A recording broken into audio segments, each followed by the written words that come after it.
couple deep breaths for me, just listen to you. So this is a letter that I wrote to myself the day before I got my heart transplant. I had started it a couple weeks before, but it was really hard to write. But the night before I had my surgery, I decided to write this letter and I finished it. And I read it to myself because my biggest fear going into surgery was dying. Dear future self, if I'm reading this to you, it's because your biggest fear of not waking up after surgery did not come true. You made it. I'm so proud of you. As this brings me so much happiness and joy, it also brings me sadness because someone out there is mourning the loss of a loved one. His or her selfless act of becoming a donor saved my life. And I would like to dedicate my life to you because you cared.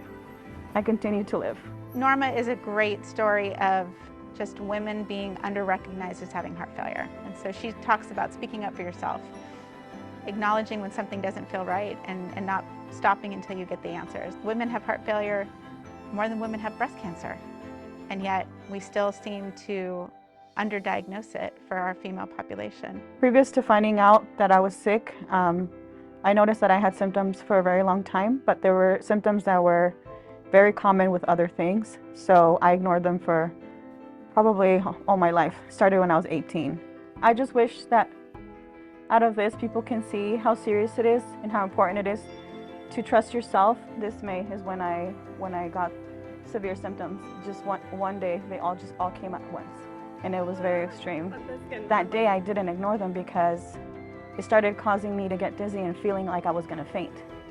So when I felt that, I knew something was wrong.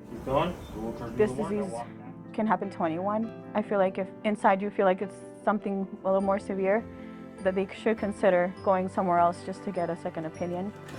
That I hope is in the future, because I know the percentage is low of people that actually meet their donors when it comes to kidneys, like anything. A lot of people don't get to meet. And my dream is to meet them one day.